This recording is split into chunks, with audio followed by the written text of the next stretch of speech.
ansiolíticos, sistema nervioso central. Entonces, para ir hablando de ellos tenemos que conocer algunas características de la fisiopatología de enfermedades del sistema nervioso central. Medicamentos como, vamos a ver aquí, ansiolíticos, como medicamentos hipnóticos, y esto también relacionado con su efecto farmacológico. Tener en cuenta que el mecanismo de acción está relacionado con lo que hacemos igual. Entonces,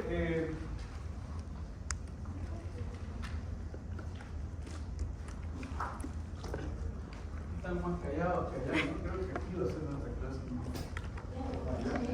Sí, doctor. Ansiolítico.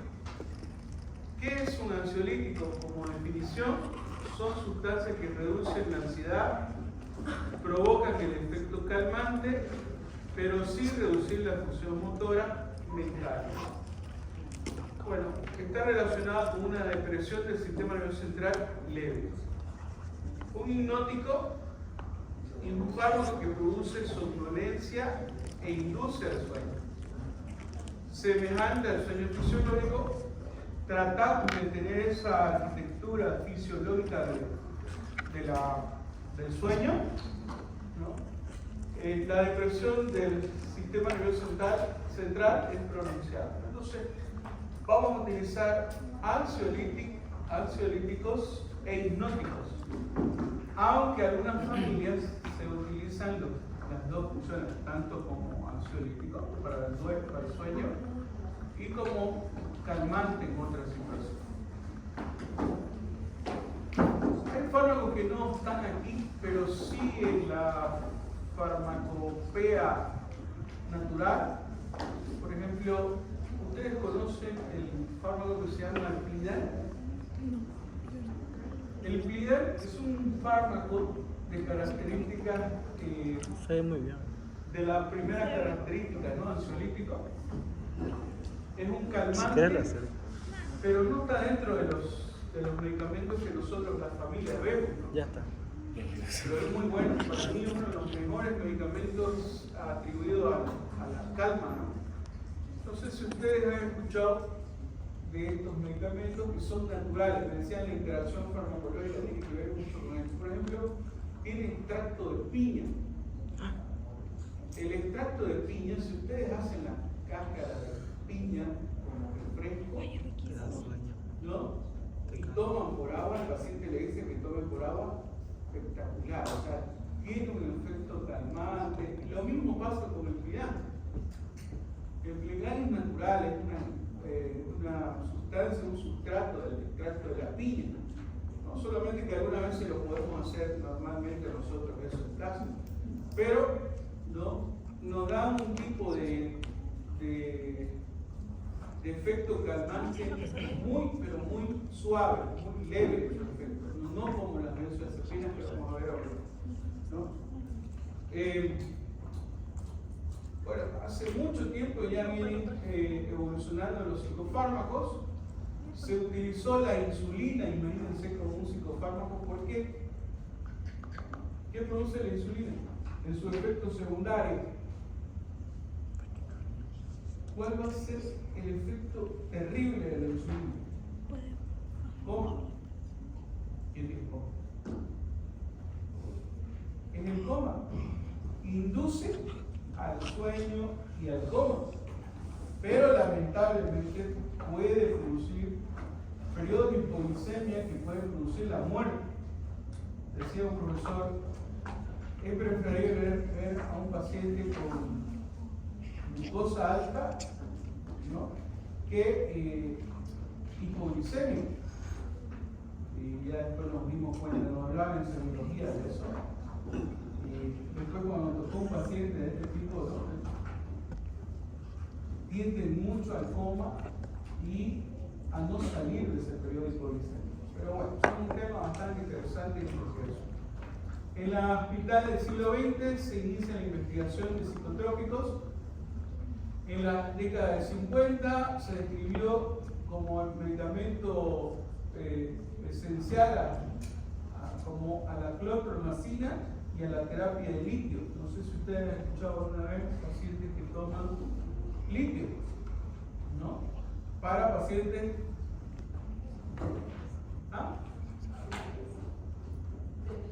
demencia, principalmente son bipolares.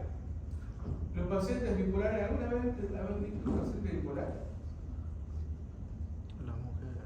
Son los que cambian sus pensamientos en 2 segundos. Las mujeres. Bueno, lo utilizan principalmente personas que están relacionadas a ese tipo de problemas.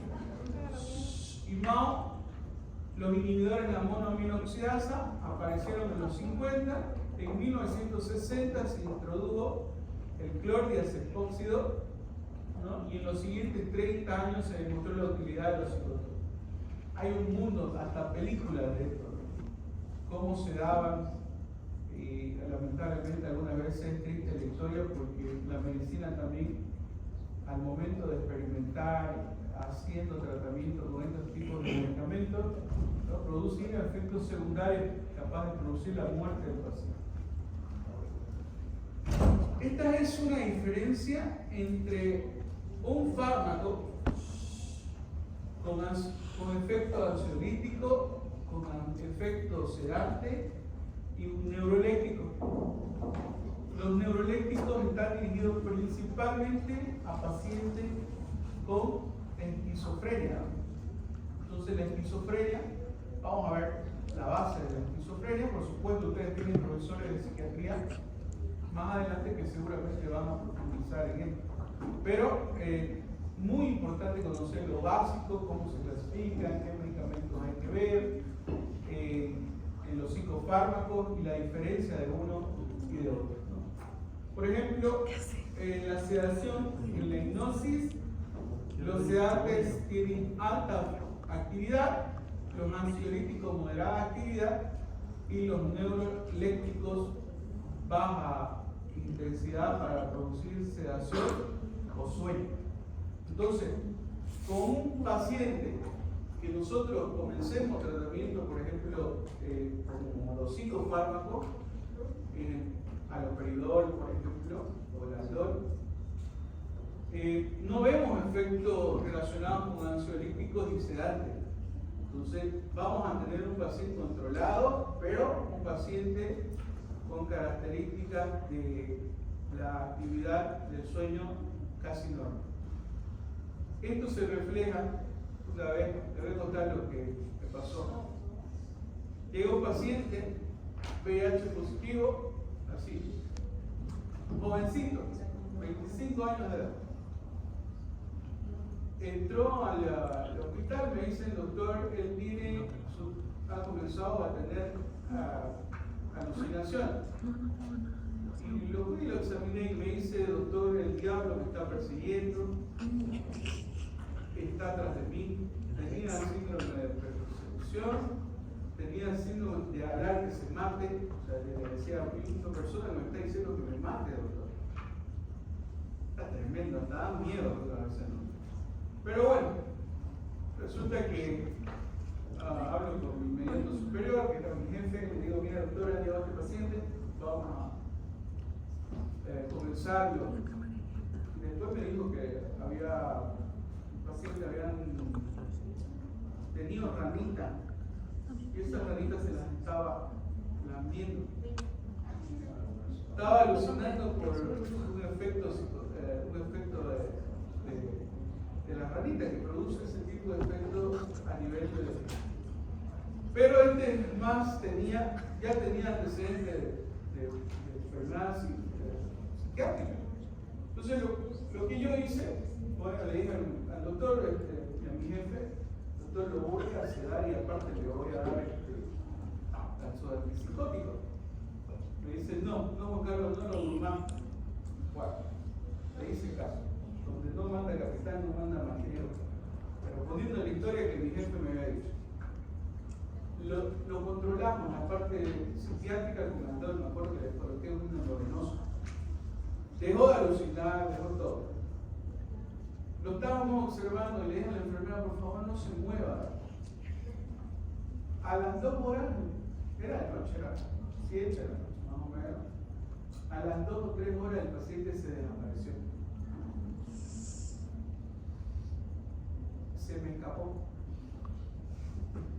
Y dije yo, pucha, ¿cómo no lo planchea una vez para que se duerma ahí y punto, no debe molestar? A las 4 de la mañana apareció, tocando la puerta del hospital. Dice que le digo, estoy internado aquí, vine a dormir a la enfermera. Y me llamaron, me dice, doctor, mire, llegó su paciente. Métanle un diazepam por esto venoso. Y lo clavamos por ese rato. Y ahí, el principio de los neurolépticos. Los neurolépticos no producen sedación ni producen efecto ansiolítico. Su efecto está relacionado principalmente a el efecto central, ¿no? Como el efecto, ¿no? El efecto relacionado a los efectos positivos de la dopamina, ¿no?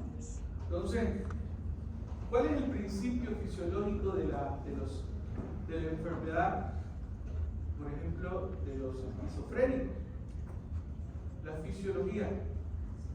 Porque neurológica y está relacionada con un neurotransmisor, que es la dopamina, ¿no? Entonces, utilizamos medicamentos que van a alterar el receptor de la dopamina. Entonces, solamente, miren, con este cuadrito ya yo entiendo, bueno, yo se los pasé a un caso clínico que me tocó, ¿no? Y de la experiencia, ¿no? Que nunca tenemos que dejarlo a este tipo de pacientes de esta manera. Se fue, bueno, el paciente se fue y volvió y no supimos qué hizo en ese caso. Pero, sedación e hipnosis, ansiolítico, neuroléctico baja, ansiolítico moderada y sedante, ¿no? La farmacodependencia, los neurolépticos nula, por si acaso, los neurolépticos no tienen adicción, o sea que no tienen ese tipo de reacción de dependencia. Sí los ansiolíticos y moderadamente los sedantes. Los neurolépticos producen depresión respiratoria, los neurolépticos bajos no tienen mucha acción a este nivel, los ansiolíticos moderados, sedantes moderados, y vemos, miren, hay un efecto que sí tenemos que ver, que es el efecto extrapiramidal. Los neurolépticos presentan este tipo de efectos secundarios. ¿Saben qué es el efecto extrapiramidal? ¿Se acuerdan? ¿Cómo viene el paciente con efecto extrapiramidal?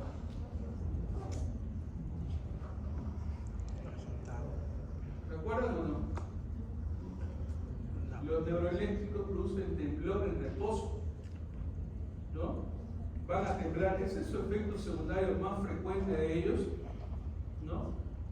Y los ansiolíticos bajan o nulan y los sedantes nulos. El empleo como ansiolítico no hay en los neurolépticos, los ansiolíticos sí y sedantes ocasionalmente, como dice acá. El empleo como sedante no se lo utiliza al neuroléptico, el ansiolítico tampoco, ¿no? Y el empleo como hipnótico, el neuroléptico no tiene esta característica.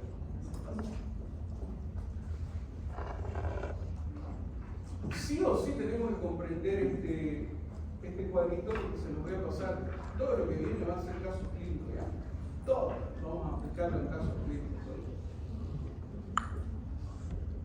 Esto está relacionado con la ubicación, localización, el umbral convulsivo, efecto antiemético, bloqueo de los receptores DOPA, bloqueo de los receptores alfa, bloqueo de los receptores muscarínicos, bloqueo de los receptores H1. Por ejemplo, nos dice el uso del neuroléptico, el umbral convulsivo disminuye y puede producir convulsión. De los ansiolíticos elevados, convulsión, ¿no? El bloqueo de los receptores dopaminérgicos en los neurolécticos es intenso, en los ansiolíticos no hay y en los sedantes no hay. Entonces, en esta tablita nos dice, ¿no?, la localización y la función. Por ejemplo, un neuroléctico lo podemos utilizar como antiemético. ¿Qué significa eso? Que, por ejemplo, ustedes ya avanzaron lo que es, por ejemplo, metaclopramida, ondansetron. Prácticamente, si utilizamos estos medicamentos y no nos resuelven el problema de una MS, podemos utilizar un neuroléctico como antiemético. Y es por eso el conocimiento de la familia. Verán, doctor, ¿por qué tenemos que conocer la familia? Tenemos que conocer la familia porque damos alternativas a nuestros pacientes. O sea, les decimos, no funcionó la metaclopramida, tenemos el ondansetron. No funcionó el ondansetron, tiene un efecto secundario. Tenemos a los neurolécticos que podemos utilizarlos en algún momento como antieméticos.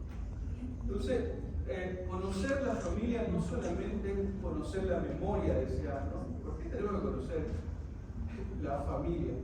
¿No? La familia se la conoce en todo el mundo en farmacología, los libros hablan, es una locura no hablar de la familia, ¿no? Sería un loco hablar así, no, doctor, eso es memoria. Lamentablemente todo es memoria. Tiene que utilizar un poquito de su memoria, por supuesto, y fármaco no es la excepción. Es la repetición, ¿no? Y me dirán, doctor, pero sigue siendo memoria. Sigue siendo memoria, es verdad, ¿no? Tenemos que tener algo de memoria, comprender estos medicamentos, cómo actúan y su funcionamiento. Entonces, miren acá el efecto antiemético. Sí, los neurolécticos, los ansiolíticos no sirven de nada. Y aquí para la convulsión, nosotros sabemos que los neurolécticos disminuyen su umbral convulsivo y esto aumenta la posibilidad de convulsión, ¿no? Y los ansiolíticos y sedantes tienen un elevado umbral convulsivo y hace que el medicamento, como por ejemplo el diazepam o el clonazepam, nos sirva para pacientes que hacen convulsión. Esta es una clasificación de los neurolécticos, de los psicofármacos, que son antipsicóticos o neurolécticos llamados tranquilizantes mayores, los antidepresivos, que vamos a ver, los antimaniáticos y ansiolíticos e hipnóticos, denominados también tranquilizantes menores. Es una clasificación que hace mucho tiempo ya la tenemos de estos psicofármacos y que tenemos que aprender lo básico y en qué momento lo podemos utilizar. Tipo de trastorno de ansiedad. Trastorno de pánico con agorafobia. ¿Qué es agorafobia?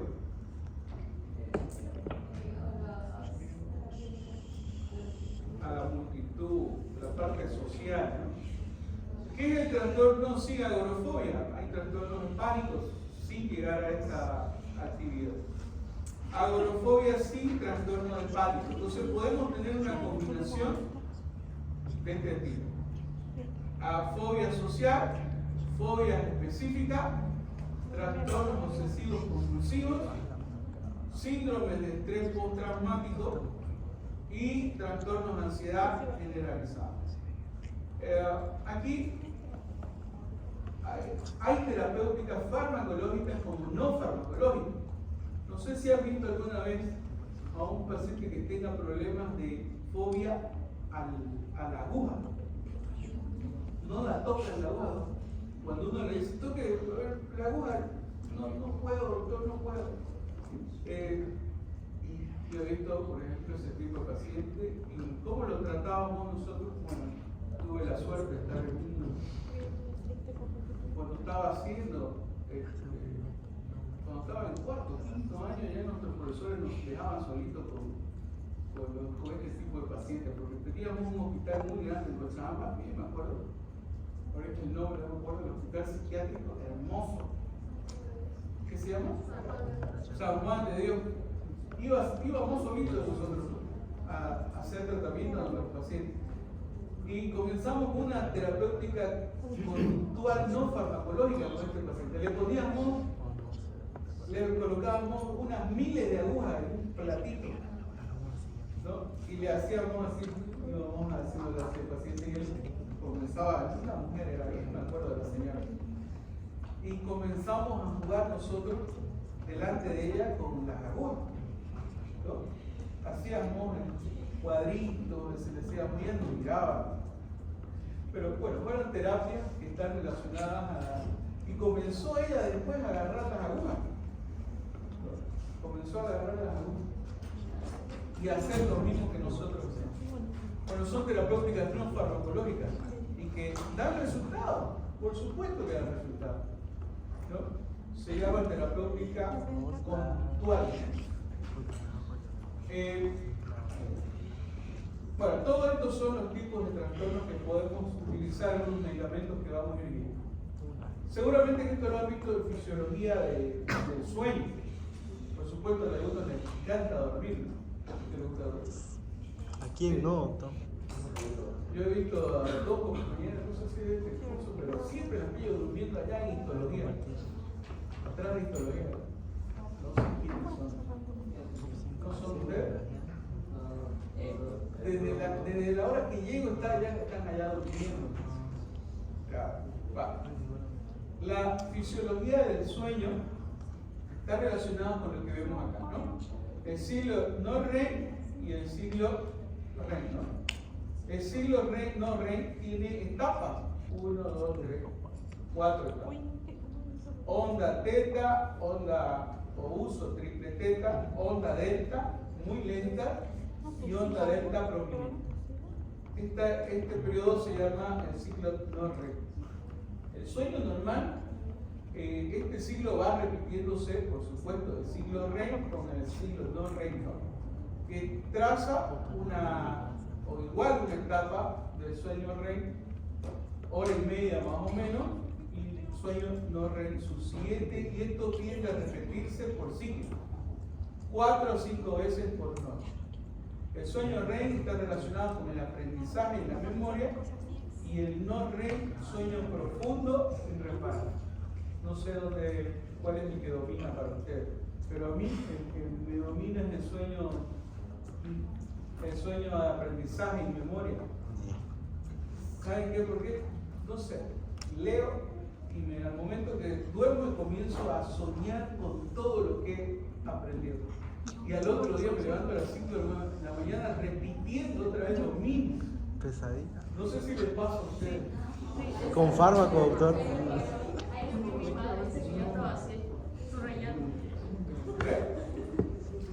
¿No le pasa eso? Con fármaco, doctor. Con razón. Pesadilla como pesadilla. Llegando a la hora de irse ya.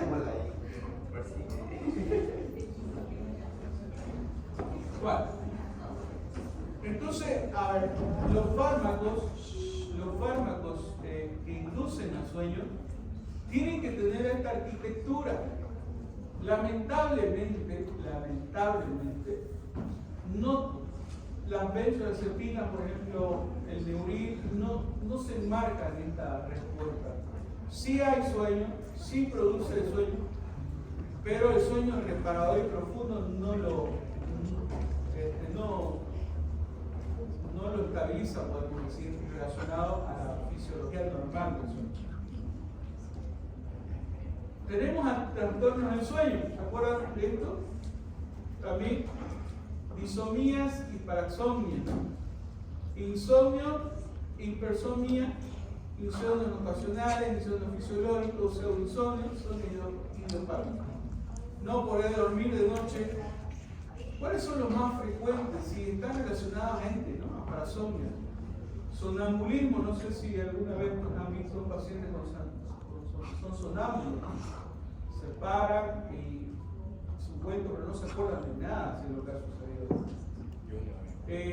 Hablar dormido, somniloquia.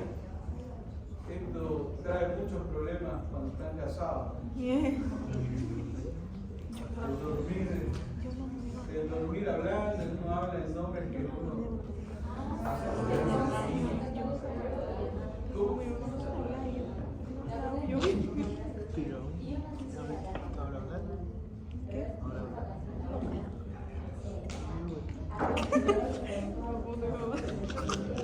Durmiendo. Grave. Bueno, ese es un trastorno. Terrores nocturnos, no pueden dormir porque tienen algún terror, ¿no? Hay un bicho que lo está persiguiendo, se metió debajo de la cama.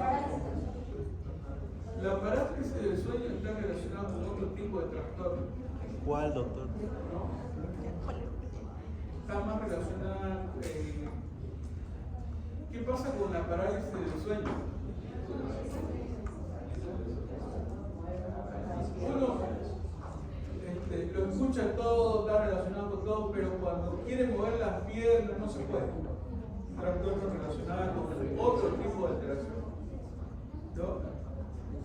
Despertar confuso o borrachera de sueño. El otro día ustedes están como si hayan tomado 2 litros de cerveza antes, ¿no? Pero como todos saben, yo sé que ustedes no toman alcohol, pero no saben de eso. ¿Qué es Pero eso? hay un trastorno de borrachera de esa.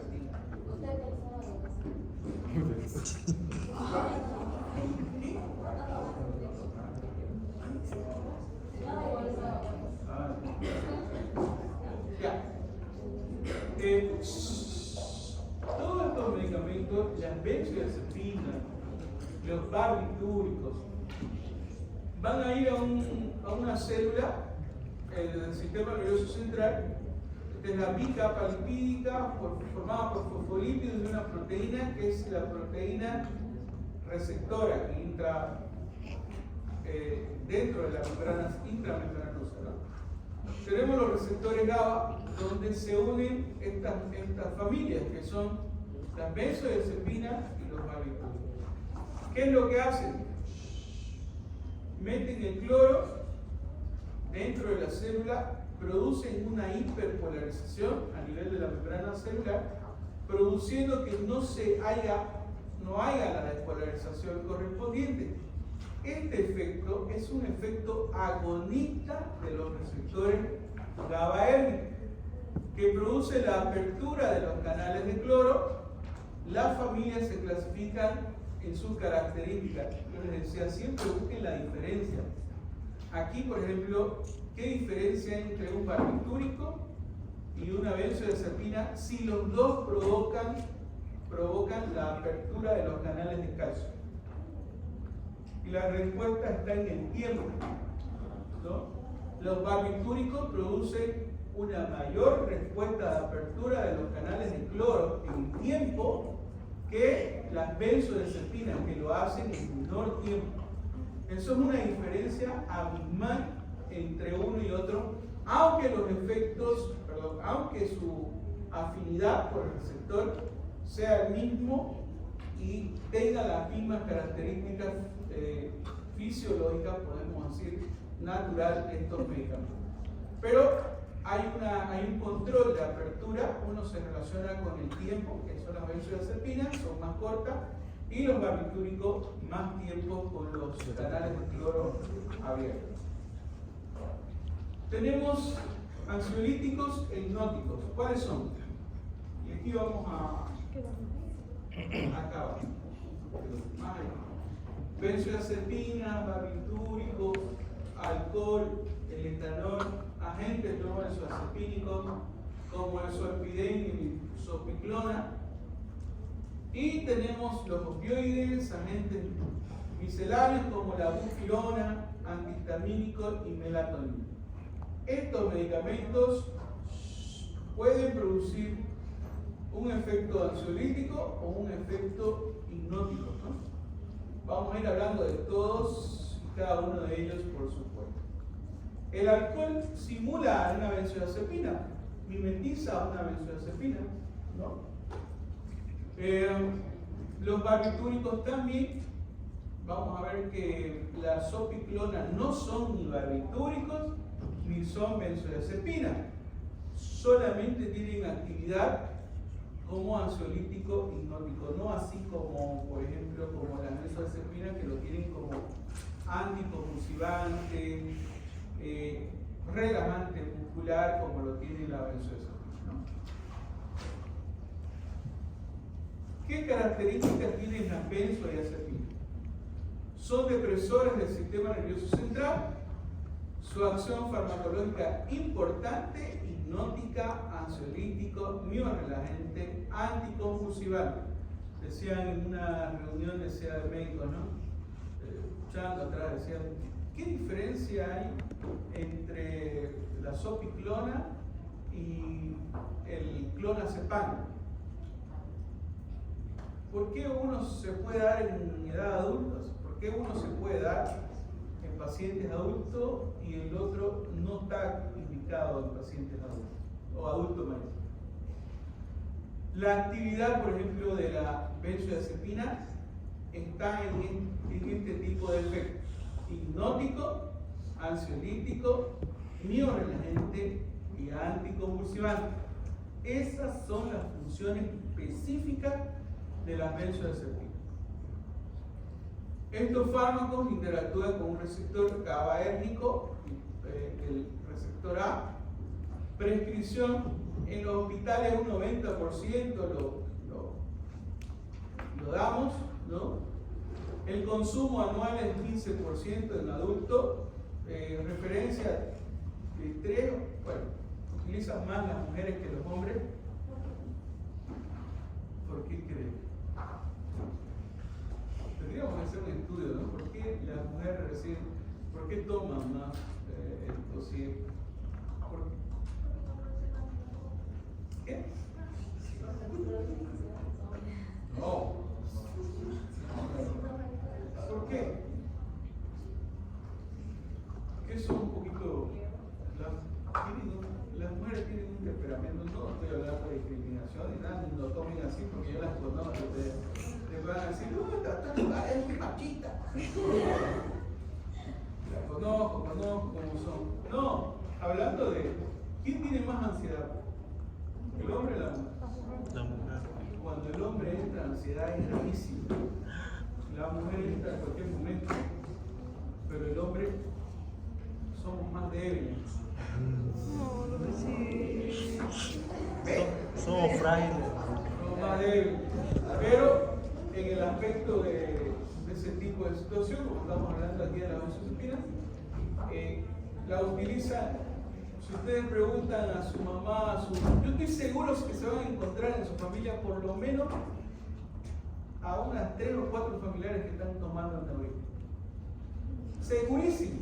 En mi situación yo busqué, le dije, a ver, tía, sí, papito, yo tomo Neuril. Sí, otra prima. Encontré unas 5 de mi familia que estaban tomando Neuril. Y yo creo que si hacemos un estudio de investigación, vamos a hallar sorpresas de este medicamento. O sea, y nos hablan, ¿no? Los libros de fármacos nos hablan 3 a 1. Las benzodiazepinas, más abuso iatrogénico como el diazepam, alprazolam, lorazepam, abuso intencional como clonazepam, el flunitrazepam. A este le llaman la pila aquí en Santa Cruz, le dicen la pila. Toman un aspecto, las piloritas. ¿Conocen las piloritas? ¿Saben qué son las piloritas o no? Hasta un taquidaria es de la pilorita. Nunca. ¿Por qué agachan la cabeza los chicos? A ver, levanten la cabeza.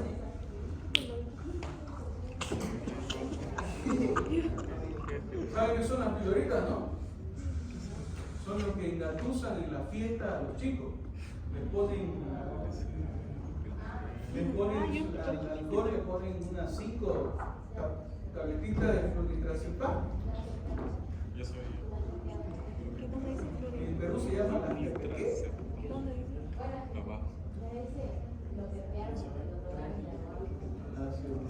abajo. Peleadora, dice que en Perú se llama. Nosotros aquí le decimos pildorita. Lo pildorearon. Y otras que también tienen, esto he visto en mujeres también. Y dicen, no toques esa cerveza, no me toques esa cerveza. Y uno dice, ¿por qué está haciendo esto? Y viene y me dice, le ha echado 5 flunitrazepam ahí. O sea, de consumo, lo hacen de consumo, o sea, están acostumbrados a ese tipo de... por eso se llama abuso intencional, ¿no? Interesante porque seguramente que ustedes han escuchado, no me vean que no, porque... Primera vez. ¿Primera vez? Entonces por primera vez escuchan esto. Está relacionado con intencionalidad. Clonazepam y el flunitrazepam. En el promedio, como les decía, el flunitrazepam es el más conocido en este tipo de situaciones. Otra clasificación importantísima está relacionada con la vida media. Vida media de las benzodiazepinas con menos de 5 horas está el midazolam, triazolam, protizolam. Los más utilizados que tenemos es el midazolam, el triazolam. En nuestro medio utilizamos bastante el midazolam. De vida intermedia, de 20 a 48 horas, como el clonazepam y el flunitrazepam. De acción corta, alprazolam, lorazepam, oxazepam. De acción más larga, de 40 horas, tenemos el clorazepato, diazepam y flurazepam. Entonces, la vida media es importante conocer, ya que está relacionado también a su dependencia, digamos. Los que utilizan mayores horas, que tienen una vida mayor hora, son más susceptibles que el paciente le pida más a su cuerpo. Y a los que tienen menor horas, son menos susceptibles que su cuerpo le pida, como por ejemplo el midazolam. Esto está relacionado con la adicción. La farmacocinética nos dice que la absorción es muy buena por vía oral, rápida por vía endovenosa, uso de urgencia, pasa la barrera hematoencefálica, pasa a la leche materna, se metaboliza en una enzima hepática, produce un metabolismo activo y se excreta en 80% por el riñón y las heces 10%. Algo importante en las benzodiazepinas es el uso de la emergencia. Hubo un caso, no les voy a decir todos estos los casos que yo los busco para que ustedes aprendamos de esto. No es que estoy buscando la crítica, pero la crítica constructiva me decía, es buena. En emergencia llegó un niño convulsionando. Estamos hablando de un niñito de 7, 8 meses. La cuestión fue que le colocaron el diazepam intramuscular. Diazepam intramuscular. Porque no pudieron agarrar una vena, al niñito no le pudieron agarrar una vena. Estaba convulsionando y ese rápido. Y supuso el doctor que era una vía correcta. No es que la vía esté mal, pero es la situación que te hace a la vía. No le pasó y el paciente queriendo cambiar de medicamento, no hallaron el medicamento porque no había en ese sector, murió. El médico fue llevado a la justicia y se lo comieron, hicieron una investigación y le preguntaron por qué no utilizó la vía rectal. Lo mataron en vida. Es una doctora. Y nada, la mentira es no para nosotros. No hubo vuelta para atrás. Entonces, la vía correcta o es bien rectal o es vía endovenosa, el uso de benzodiazepina en convulsión. Si no funciona a la tercera dosis de una ampollita, estamos hablando de una persona adulta, menos en niños. Menos en niños. El niño puede estar en 0.006 miligramos por kilogramo peso. Para un niño es la dosis ideal, ¿no? Por vía endovenosa. Y por vía rectal, en un adulto, ustedes pueden utilizar hasta 3 ampollitas de diazepam. Máximo 3. Si no funciona, hay que cambiar de opción. Por eso les decía, es importante conocer la familia. Si no me sirve la benzodiazepina, que es una familia que tenemos como anticonvulsiva, nos vamos a la otra familia, que por ejemplo son inhibidores de la bomba de sodio, ¿no? Que van a producir que se produzca una hiperpolarización no relacionada con el cloro, sino relacionada con el bloqueo de los canales de sodio. Verán, doctor, ¿cuál es esa? La segunda opción se llama fenitoína. Nosotros decimos hidantalización, es un nombre antiguo, los médicos antiguos, ¿no? Me decía el doctor, hidantalice a su paciente. ¿Por qué? Porque ya no funcionaba la primera opción, no funcionó, y nos vamos a la fenitoína, ¿no? Que también se le da por kilogramos peso y se le da por vía endovenosa. O sea, estoy hablando de la importancia de conocer la familia farmacológica. Ustedes, esta opción no funcionó, nos vamos a esta familia que no puede funcionar.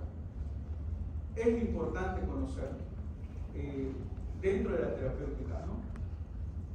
Entonces, la vía de administración, miren aquí, nos dice la vía más rápida en urgencia, pues nuestra cabecita siempre va a estar o endovenoso o rectal, ¿no? Nunca olvidarnos de eso. El efecto benzodiazepino, las benzodiazepinas tienen esta acción: ansiolítico, hipnótico, relajante muscular y anticonvulsivo. Nos dice la potencia de cada uno de ellos. El clordiazepóxido y el oxazepam tienen una potencia baja. Potencia alta como el lorazepam, alprazolam, triazolam, clonazepam. Y una potencia intermedia tenemos el diazepam y el clobazam y el clorazepam. ¿Cuáles son los usos médicos de la benzodiazepina? Ansiedad, trastorno de sueño, síndrome de abstinencia de alcoholismo, ¿no? Y eso tienen que tenerlo siempre, porque siempre hay personas que entran en abstinencia alcohólica. En abstinencia alcohólica, por si acaso, no en el tratamiento, encuentran un alcohol, eso también hay que ver. Otro caso que pasó: paciente alcohólico, no sé, entra a la emergencia por una intoxicación alcohólica, ¿no? ¿Qué pasó? Vio que los protocolos decían síndrome de abstinencia, y él pensó que el paciente estaba con síndrome de abstinencia. Le puso el diazepam y lo mandó al otro lado. ¿Por qué? Por depresión respiratoria. El alcohol ya produce depresión respiratoria. Imagínense meterle una ampollita de diazepam, y yo vi que él decía en su resumen de su actuación que el protocolo estaba relacionado con un diazepam. No se leyó bien, hay que leer bien. Está relacionado con la abstinencia, ¿no? Entonces ahí le brincaron todito otros casos también, ¿no? De mala praxis. La acatisis, ¿qué es acatisis? Semiología.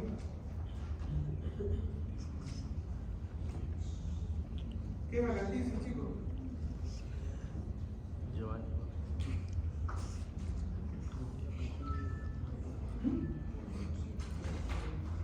¿Quiénes son capos en semiología? Acatisis. Acatisis.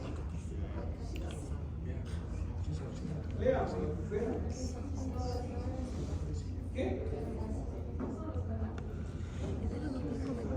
No, la persona está más o menos por ahí.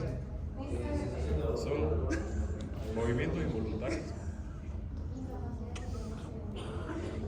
Está quieto, muy bien. No se pueden quedar quietos. Varios de ustedes tienen acá. Bicho. ¿Quién tiene la bici? Lo hay sábado. ¿Qué? ¿Tiene la bici? No. Ah, por ahí. Ya, bueno.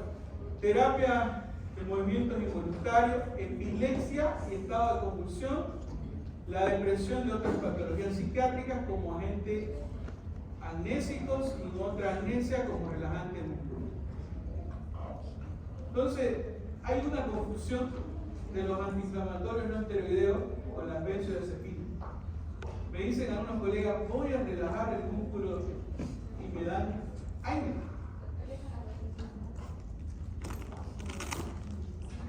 Falta 15. ¿Qué?